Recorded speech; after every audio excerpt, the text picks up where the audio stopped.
በኢትዮጵያ ምድር ላይ የኖረች ክርስቶስ ሰምራ የተባለች ቅድስት ሴት ነበረች። እርሷም በጣም ደግ፣ ጥበበኛና በሕይወቷ እምነቷን በአምላኳ ያጸናች ነበረች። ነገር ግን ወደ ቅድስና ሕይወት የመጣችበት መንገድ ቀላል አልነበረም። አምላኬን በሙሉ ልቤ ማገልገል እፈልጋለሁ። ዕድሜዋ ለአቅመ ሔዋን ስትደርስ ወላጆቿ የኢየሱስ ሞዓ ልጅ የሆነውን ሰምረ ጊዮርጊስን አጋቧት።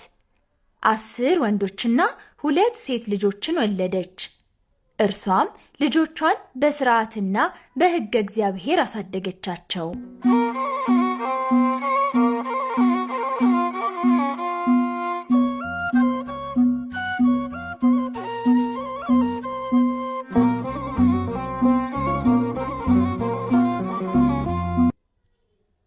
ነገር ግን አንድ ቀን ክርስቶስ ሰምራ ስህተት ሰራች።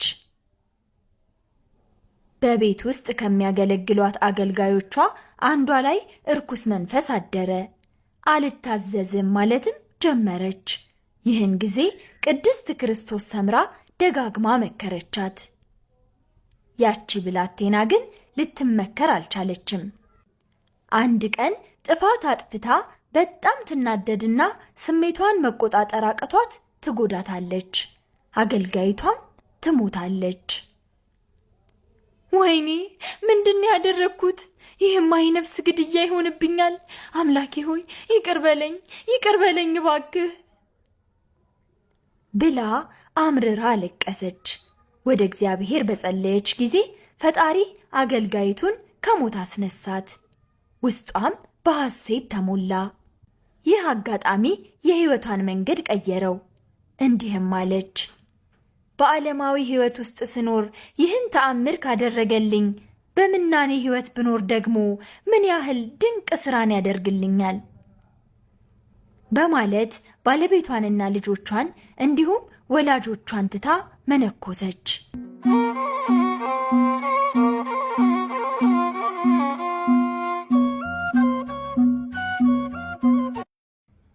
ነገር ግን የመጨረሻ ልጇ ሕፃን ስለነበር ወደ ደብረ ሊባኖስ ገዳም በገባች ጊዜ አብራ ይዛው ሄደች።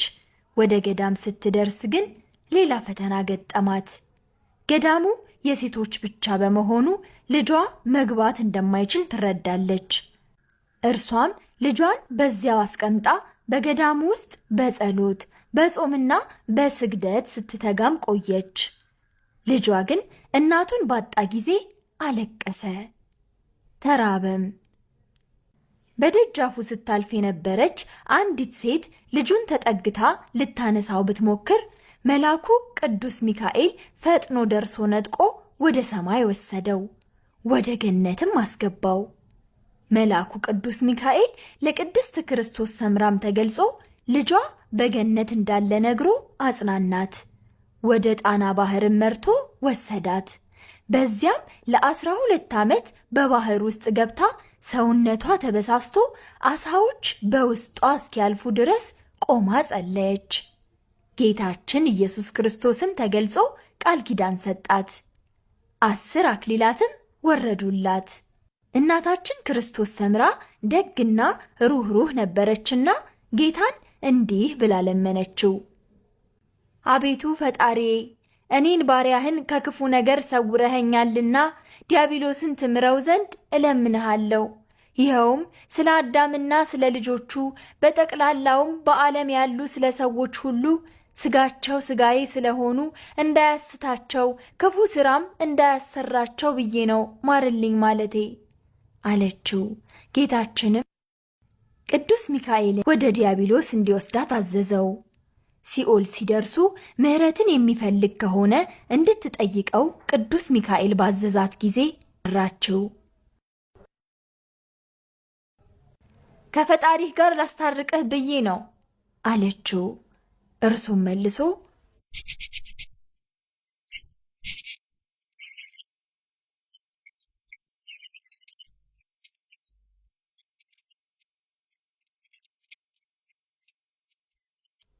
ብሎ እጇን ይዞ ወደ ሲኦል ወረወራት። በዚያች ቅጽበት ቅዱስ ሚካኤል ሲኦልን በሰይፉ መታው፣ ተከፈተም። በውስጡም ብዙ ነፍሳት እርስ በርስ ሲነባበሩ አየች። ነፍሷም ታበራ ስለነበር 10,000 ያህል ነፍሳት መጥተው በላዩዋ ሰፈሩባት። ከሲኦልም ይዛቸው ወጣች። እነዚያን ነፍሳት የማረላትንም ፈጣሪዋን አመሰገነች።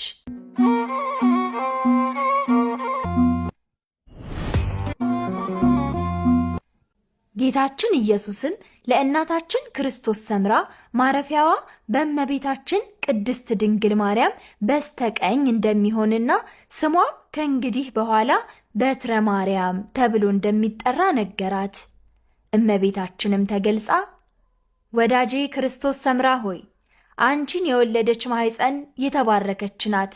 አንቺንም አጥብተው ያሳደጉ ጡቶች የተባረኩ ናቸው። አንቺንም ያዩ ዓይኖች የተባረኩ የተቀደሱ ናቸው። አንቺንም የሚያመሰግኑ ንዑዳን ክቡራን ናቸው። ያንቺን ገድል የሚሰሙ የሚያሰሙ የተባረኩ ናቸው አለቻት። ከዚህ በኋላ ሥጋዋ ከነፍሷ ተዋህዶ ወደ መሬት ተመለሰች። በቁመቷ ልክ ጉድጓድ አስቆፍራ በዙሪያዋ ጦሮችን አስተከለች።